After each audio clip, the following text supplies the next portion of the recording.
Salut à tous, c'est Morgan et bienvenue dans cette nouvelle vidéo.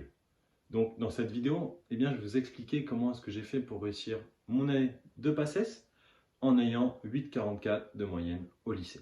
Cette vidéo n'a pas pour but de me vanter d'un quelconque succès, mais vraiment de vous expliquer que dans cette année, tout est possible, que même un étudiant comme moi peut réussir, alors pourquoi pas vous? Alors tout d'abord, quel type de lycéen j'étais? J'étais le type de lycéen qui ne travaillait jamais, qui n'allait pas en cours et qui globalement était un élève fantôme. Je n'avais donc aucune base de travail, aucune méthode de travail et je suis allé au bac avec le minimum de préparation possible. Et donc pourquoi est-ce que j'étais ce type d'élève? Bien tout simplement puisque j'avais zéro motivation, il n'y avait rien qui me motivait à travailler et donc étant donné que j'avais zéro discipline, je ne travaillais pas du tout. Ce qui fait donc que j'étais cet élève médiocre en qui personne ne croyait, ne serait-ce que pour avoir son bac, tout simplement parce que vous en doutez, lorsqu'un élève a 8 de moyenne, ses chances de réussite au bac sont assez faibles. Et donc, j'ai tout de même réussi mon bac, mais sauf que j'allais arriver dans une filière beaucoup plus compliquée qui était les études de médecine. Essayez de vous poser cette question. Donc, si un élève de votre classe, donc un lycéen, avec 8 de moyenne, vous disait je souhaite aller en passe et réussir cette année, est-ce que vous allez le croire? Est-ce que vous allez avoir confiance en lui pour réussir? La réponse est assez simple et c'est un grand non. Vous ne pouvez pas croire en quelqu'un qui n'a rien démontré. Et donc, ça, c'était une de mes motivations durant mon année, tout simplement parce que le fait que personne ne croyait en moi m'a permis de me surpasser, du moins au début, pour vraiment donner le meilleur de moi-même. Mais donc, comment est-ce que j'ai pu réussir en ayant 8 de moyenne en terminale? En théorie, c'est assez simple. Il vous faut des qualités essentielles pour réussir. Tout d'abord, le premier point, c'est la discipline. Vous devez être discipliné.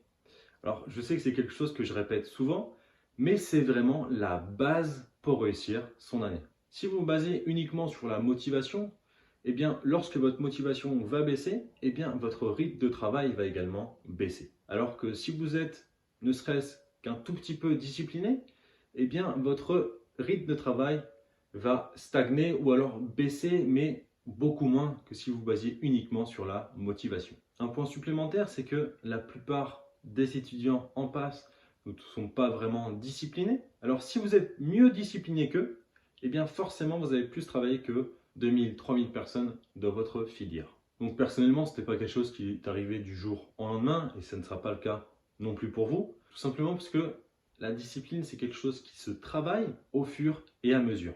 Ce sont donc des habitudes de révision, par exemple, à mettre en place qui vous demanderont du temps et également des efforts pour être mises en place, mais qui, lorsqu'elles seront mises en place, vous permettront d'avoir plus de chances de réussite au concours. Deuxième qualité essentielle, c'est que vous devez être prêt à tout pour réussir. Alors, qu'est-ce que j'entends par être prêt à tout? Tout simplement, vous devez savoir optimiser votre quotidien pour vraiment vous donner toutes les clés en main. Par exemple, je sais qu'au début d'année, j'avais commencé à mettre en place une méthode de sommeil pour me permettre donc de gagner du temps, de mieux dormir et donc d'être plus productif. Et donc du fait que j'avais un programme de sommeil, je me donnais vraiment les chances de réussir, tout simplement puisque j'optimisais ma récupération, ma mémorisation, etc. Et donc vous devez être dans la même optique, vous devez avoir envie de vous donner à 100%, faire tous les sacrifices nécessaires dans le but de réussir cette année. Si vous optimisez, si vous améliorez un nombre assez conséquent de paramètres, ce petit avantage que cela vous donne pourra créer au fur et à mesure quelque chose d'assez grand et ainsi vous permettre de vraiment avoir plus de chances de réussite que les autres. La troisième qualité essentielle, c'est que vous devez apprendre comment réussir. Tout simplement, vous ne pouvez pas construire une maison si vous n'avez pas appris comment construire une maison.